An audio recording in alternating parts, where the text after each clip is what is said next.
Dear Becky, if you're reading this, it means you're at your mom's and have discovered that we no longer have a home of our own.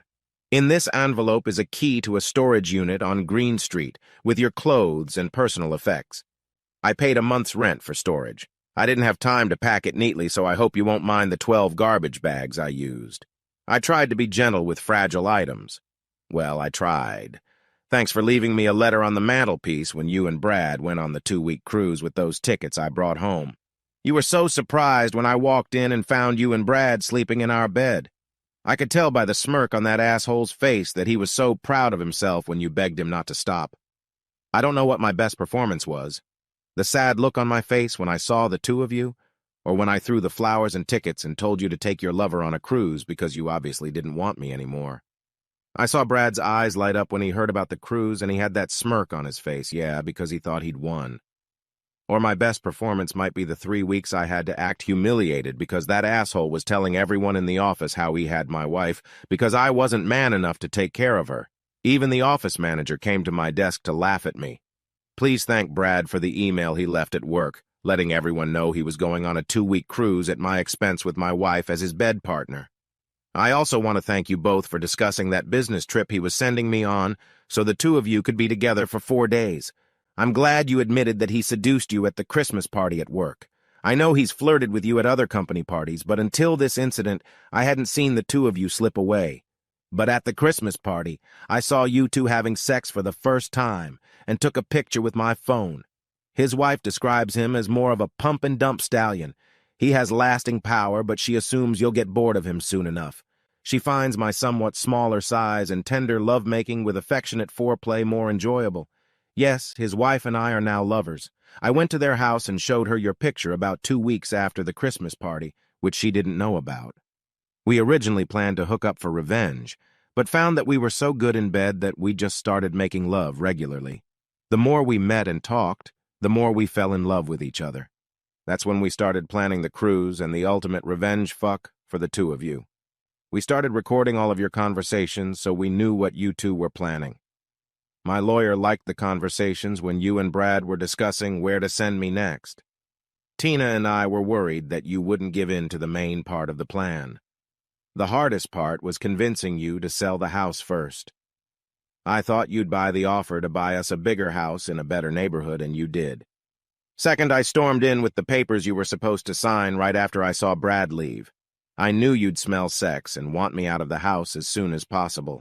You didn't disappoint me again. You looked really scared when I ran in until I explained that I needed signatures on some papers for the realtor. You signed without even looking. I even heard you breathe a sigh of relief as I hurried out of the room. You signed the power of attorney without looking. And finally, I burst in on the two of you fucking. I was as nervous as I could be when I walked into the bedroom. I wasn't nervous about what I'd discovered. I was afraid I couldn't look sad and weak enough to make my performance look believable. I must have put on a great performance because you two were making derogatory comments and smirking at my misery. When I moved my clothes into the guest room after Brad left so he had somewhere to put his clothes, I thought you were going to roll around with joy. Then you used that sad, pouty voice to tell me you were sorry. When I turned around and looked at you with tears in my eyes, it was because I had to poke my fingers in them first to bring on the tears. I loved the way you grinned.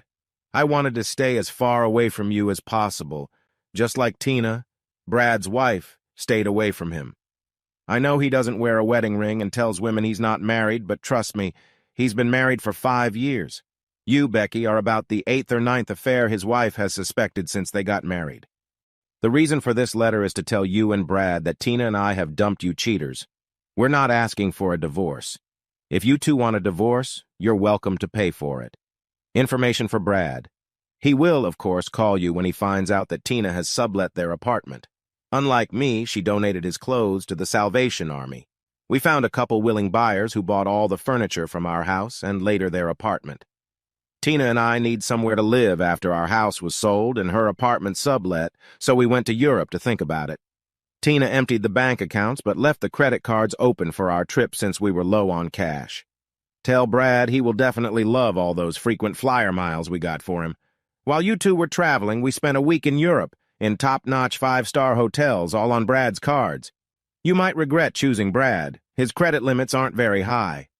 In our first 4 days in Europe, we fully utilized 3 cards. Thank goodness he had 4 more to provide us with for the rest of the trip. Now that I've told Brad all the good news about Tina, our trip, the apartment, and the bank, I'm going to have to give him the bad news. I'm sure he'll be fired when he goes back to work. I filed an alienation of affection lawsuit against him, the branch manager, and the company. When my lawyer went to the main office in New York, the first thing he did was scroll through the tape of you and Brad when Brad bragged about sending me out of town to screw you.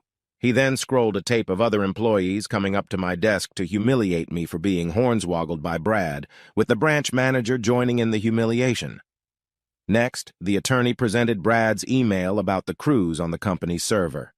After seeing and hearing all of this, the company's lawyers fully complied with our humble request for money and layoffs if I would sign a confidentiality agreement. They faxed the agreement to me at work. I signed and sent it back along with my resignation letter.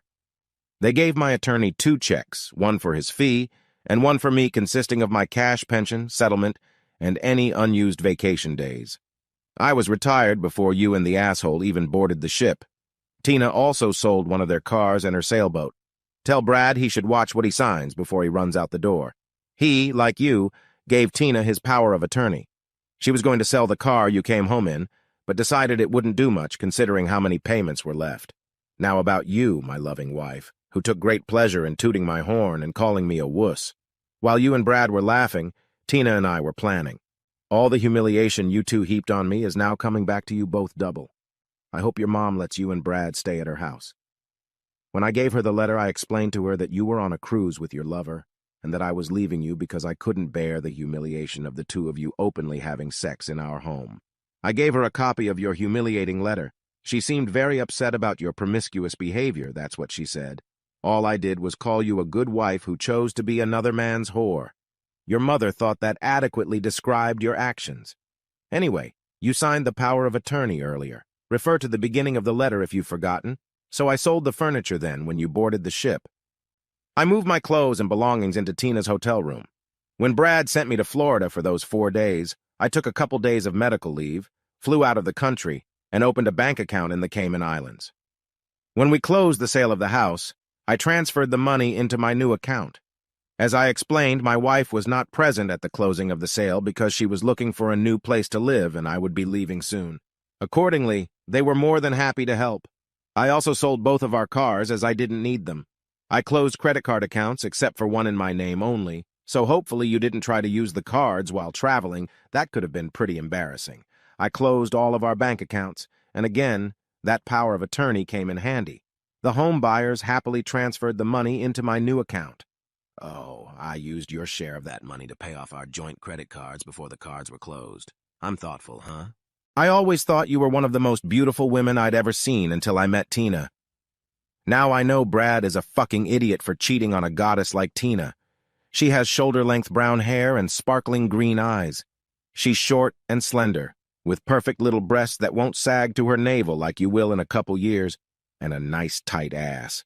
She's 4 years younger than me, so I'll have a young mistress while Brad takes your much older ass. When we were in Europe, men watched with envy as she held my hand as we walked around. All eyes were fixed on us as we danced in the evenings.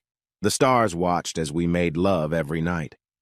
Tina and I hadn't decided where we would live yet. With our combined money, we don't have to work anymore, so we'll probably be traveling around looking for the perfect place to retire. I know you liked your part-time job because you said staying at home bored you. Well, now you can enjoy the benefits of working full-time. You and Brad could do a job search together, or you could always find an evening job on one of the corners downtown. You'll have all the size and color options you want and deserve. Just remember your weekly checkups and HIV tests, your ex-lover and ex-husband.